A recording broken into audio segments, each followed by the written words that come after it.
All right, guys, welcome to part 2 of Disrespectful Transitions. As you can see, we've changed spaces.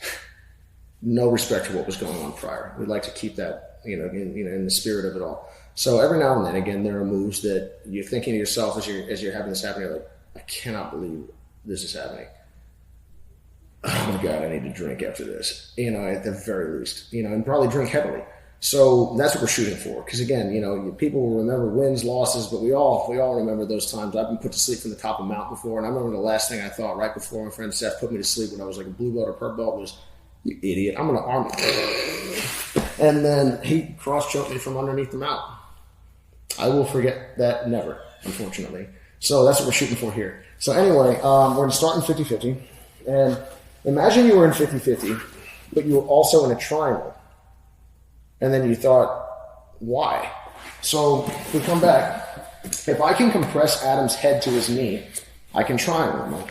But Adam would never let me do that. So the trick is, how can I find moves that shouldn't work and make them work? And again, I wouldn't try to make this a feature part of your game, but maybe somebody out there, one of you guys, is going to come up with a way to make this or any other like off-the-wall attack or technique something that's really viable, in which case that's great because people will tell you it's stupid and it doesn't work and it's lame for 5 or 6 years, and then they'll pay you a bunch of money to teach them how to do it.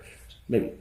Anyway, so we're up, and I'm going to slide in my knee to my foot so that I have a dexterous and mobile lead leg. I'm going to shoot it all the way across, and I'm going to smash him up in a triangle. And I kid you not, this happens on a semi-regular, not with Adam, but and so it's really important now to not just finish the triangle, because I don't even know if I can, and that's not what's important. What's important is that he's got to deal with this, and you're like, hey.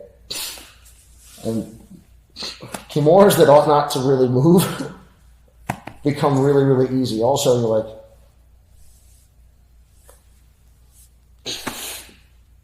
things are like, hey, that doesn't work. You're like, actually, it does. And then if you really want to get, lose friends, but also, make a point, you're like, make sure there's no one looking, and start trying to choke them. So if you're able to tangle and tie people up, you can do some pretty interesting stuff. Again, building an entire game around it would be a little bit, little ballsy, but I definitely, if you can catch people in awkward situations, and in jiu-jitsu, people curl themselves up knee to shoulder all the time, you're going to find that you can do some interesting things. So one last rep of that. I'm not going to try to bully him into it. I'm going to try to catch him with it. I'm all the way up. I'm all the way in. Shoot across and I go, gotcha. And if we have the arm, fantastic. Even if I don't have the arm, this will do. Put yourself back up, find the heel hook, and finish. When you have someone this tangled up, all bets are off. Silly stuff starts to work.